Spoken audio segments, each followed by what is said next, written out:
Hey, I'm Tom, and this is Prima Facie, where we pull ideas out of the ivory tower and we drop them right on the kitchen table. In the first 3 videos, we showed 4 things.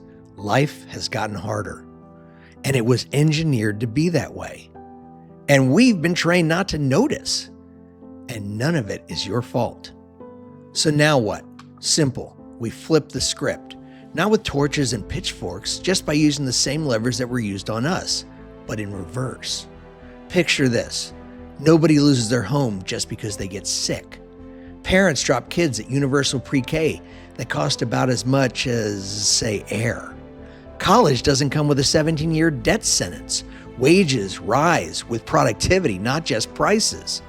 And your paycheck actually makes you feel like you're winning. Sounds radical, right? Well, France calls it Tuesday. Canada calls it Wednesday. The point? It's totally doable. We're the only rich country still pretending it isn't. This is a 4-lever blueprint. Lever 1, guarantee health security. Add a public insurance option that competes with private plans. The result? Lower costs, healthier people, and fewer bankruptcies. Lever 2, unbreak the labor market.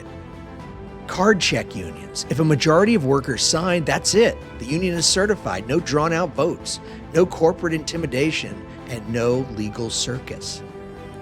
Raise the wage floor so full-time work actually pays the bills. And end gig work misclassification and give every worker basic protections.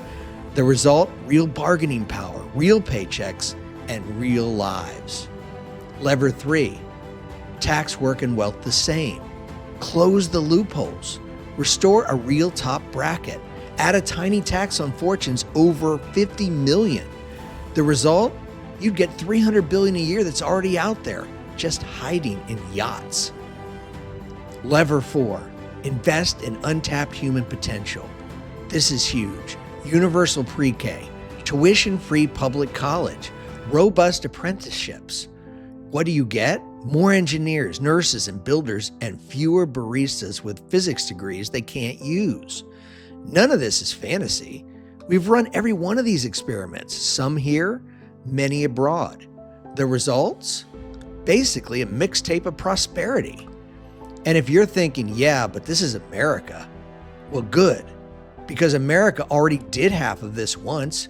We had high union rates. We had high taxes on the rich. We had tuition-free college in some states, and it worked. Then we tore it up. This isn't a dream, it's a memory. It's a choice. So what's the payoff? Relief. People can breathe. Bandwidth. Breathing room turns into risk-taking. Innovation, new businesses, inventions, ideas. Growth. A bigger pie, and everyone gets a slice. And stability. Let's get rid of the fear and rage and have a stronger democracy. Aren't we tired of it?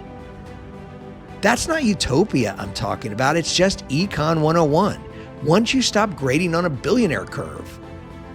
So how do we get there?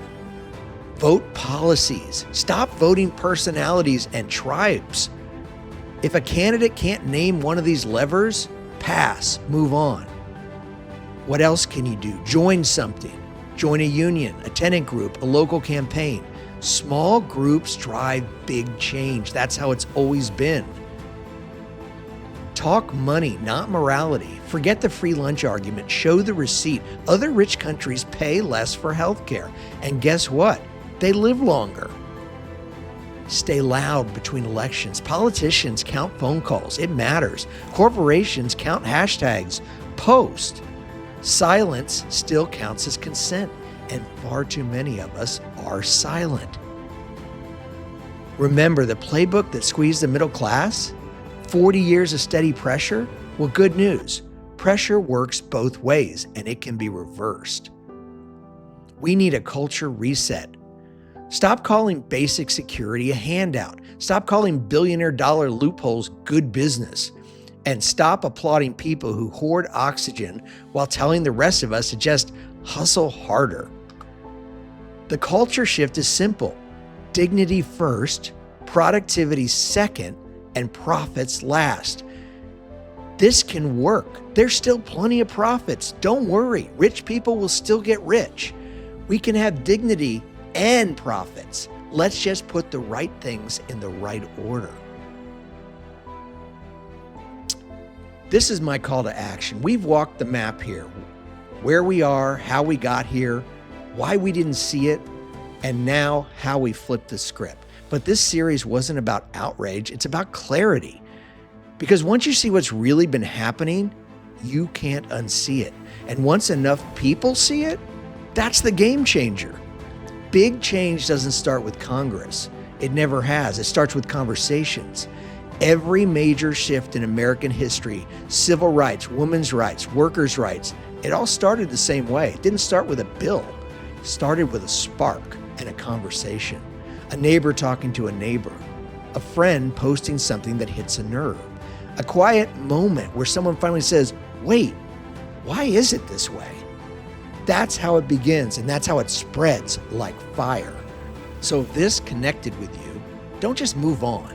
Send it to someone. Start the conversation. Not to build a brand for me or go viral, but because ideas are the one thing they can't suppress once they take root. Fixing this system won't start with policy. It's going to start with people, with consciousness, with pressure, and with you. This is Prima Facie. I'm Tom. And now that you see the pattern, go wake someone up. See you next time.